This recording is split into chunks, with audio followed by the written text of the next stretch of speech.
Hey, what's up, everybody? Welcome back to the Daily Briefing. Let's just get into it. We got a couple things to cover this week. I'm going to be putting out multiple videos. I'm going to make sure I get them out to you guys so you guys know what is going on in these wrestling streets, okay? So, Council, Elimination Chamber is in the bag.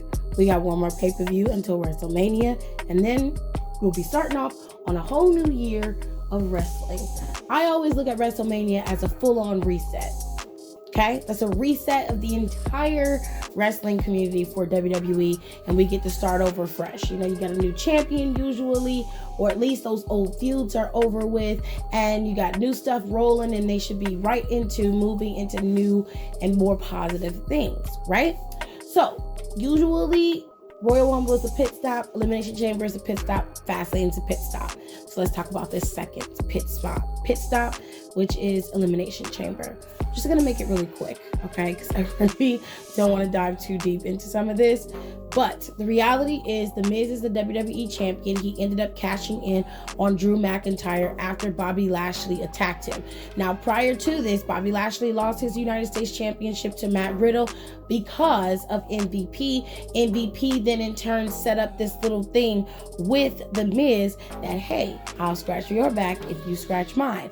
I believe that's what happened. I believe The Miz, that MVP, brought that crutch out there on purpose to cost Bobby Lashley his title so that Bobby Lashley would become extremely unhinged, but let Bobby Lashley know, like, hey, you might have lost this little title, but we can go for the big fish. Let this little pond goldfish go. We need to get that fucking shark that's over there that's been swirling around in these waters for the last year and just ignoring us. We're strong. We're stronger than him. He's a hammerhead, bitch. We're coming for you. I'm a shark too. We're going to take his ass out. That's pretty much what happened. Okay, so Lashley was unhinged and angry, and MVP used that against Drew McIntyre. Drew McIntyre went through an Elimination Chamber match. He won it, but Bobby Lashley attacked him, and that gave Miz the opening to be able to become the WWE Champion. So congratulations to The Miz. He's now the new WWE Champion. We'll see how long it lasts. Moving on, the next Elimination Chamber was SmackDown's, which to me, SmackDown was the better Elimination Chamber. It was much more interesting to watch. There was a lot going on in there, but I'll make it very quick and simple. Corbin did well in the chamber. He attacked and brutalized Daniel Bryan as well as Cesaro. He did a very, very good job in that chamber. And y'all know I don't give a shit about Cal U, but the fact is I can respect it when you go out there and you show up and you show out. So he did do his job. He went out there and he was very, very vicious, very, very tactful and poignant about who he went after and what he did. He made sure to ground Daniel Bryan so he could not utilize his best offense, which is his legs. And he also did everything he could to take out Cesaro's power. He made him stay on the mat as well. For the most part, this match at Elimination Chamber was a mat match. It wasn't really a lot of high flying and you know crawling up the chamber. That happened maybe once or twice with Cesaro crawling up the chamber and kicking Zayn off, and then once again with Kevin Owens jumping off of one of the pods onto everybody. But for the most part, everybody pretty much stayed on the ground. The viciousness of the chamber being utilized is what made this chamber so good. And really, Jey Uso was another one who was extremely vicious in this match. Just destroyed Kevin Owens' arm, slammed that door on his bicep, and just was kicking him in the head repeatedly. He was a monster in this match. So shout out to him for putting on a decent match and making this chamber relevant. It was interesting to watch, and I'm really curious as to where they're gonna go from here with all the shit that went down inside the chamber. Moving on, after the chamber was over, Daniel Bryan did eventually pick up the win, and then Roman came out. This was immediate. We're talking at least 2 seconds after they were raising the chamber, Roman's music hit, which I thought they were going to give Roman some time, and they didn't. They didn't give him any time. It was like, bitch, no. They didn't give Daniel any time. Daniel tried his hardest to compete against Roman, but he could not best a fresh stronger, healthy Roman Reigns, he could not best him, especially going through a grueling match like the Elimination Chamber and the kind of trauma that Corbin and Cesaro and even Kevin Owens put Daniel through. There was no way he was going to be able to efficiently compete against Roman Reigns. However, there was a glimmer of hope at the end of that match. So that match between Roman and Daniel lasted maybe 2 to 5 minutes. And of course, he was grandstanding and thought he was the king of the castle. But of course, there's a knight who's coming in to slay the dragon. And that knight was in the form of Edge. Now, last Friday, Edge came in the ring and speared Jey Uso. And of course, his tribal chief took advantage of that. And Nino Brown speared Edge. So of course he whispered something to him earlier that night as well that kind of made Edge look like he was a little bit shook. And I wanted to know what he said to him. And moving on. So he got speared by Edge at Elimination Chamber, and Edge made it very clear that Roman is the choice for WrestleMania. Now, originally I knew that Edge was going to choose Roman Reigns for Elimination Chamber. You know, watching the Elimination Chamber also solidified my choice to go back to the original choice of him actually picking Roman. It was the logical choice for Edge to pick Roman, number one.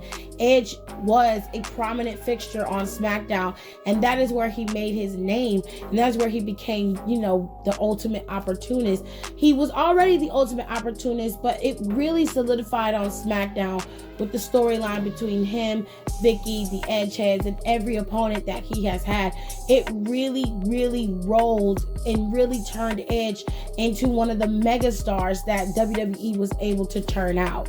Now, with all that being said, there were 2 other matches on the card. Like I said, MVP cost Bobby Lashley his United States Championship. Matt Riddle is the champion. That match was slightly changed due to Keith Lee's injury last Monday, and John Morrison was involved in that match. In my opinion, that was the worst match of the night. The next match that was also on the card was Bianca Belair and Sasha Banks versus Shayna and Nia for the Women's Tag Team Championships. These belts were on the line, and Cheap No Pain, aka Reginald, cost the girls the championship. So basically, Sasha grabbed the champagne bottle he came out there with. For whatever reason, he came out there with the champagne bottle. I don't understand why he came out there. It doesn't make any sense to me.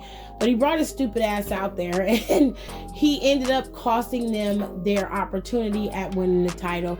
Personally, I would have kicked him dead in his chest when he came out there, and when he got in the ring and they arguing, I just would have punched the shit out of him. Like, because he cost him the title, he cost him an opportunity, and even though they may be opponents in a couple weeks, it still was a major pay-per-view, and he cost them that match. They lost. So, of course, Carmella's in the back, you know, happy as hell. And my friend Alexis, shout out to Alexis, she made this statement before. We have a podcast coming out today that I'm going to post for you guys to listen to. I really think you guys should listen to it. But she also made this statement many, many times before that she believes Carmella will be added to the match at WrestleMania, and it will be a triple threat match for the SmackDown Women's Championship. And I think that she is 100% correct, especially now.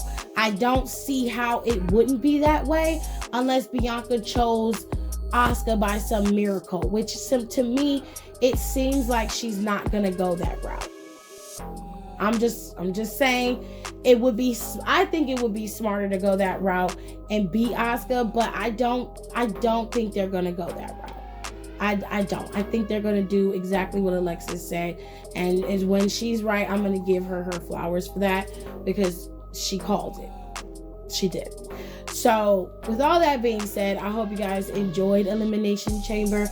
I hope you guys, if you didn't, go back and watch it on the network before everything switches to Peacock, because it is going to switch.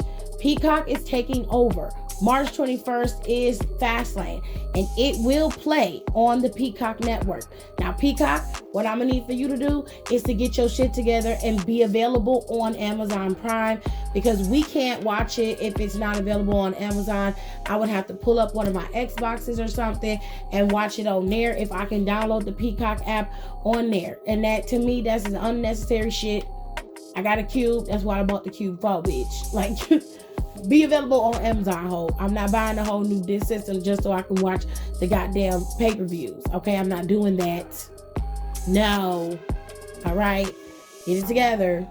Now, y'all go ahead and make sure you rate, comment, and subscribe. Let me know what you thought of Elimination Chamber. I know it wasn't the greatest pay-per-view, but it was okay. It was something to watch on Sunday.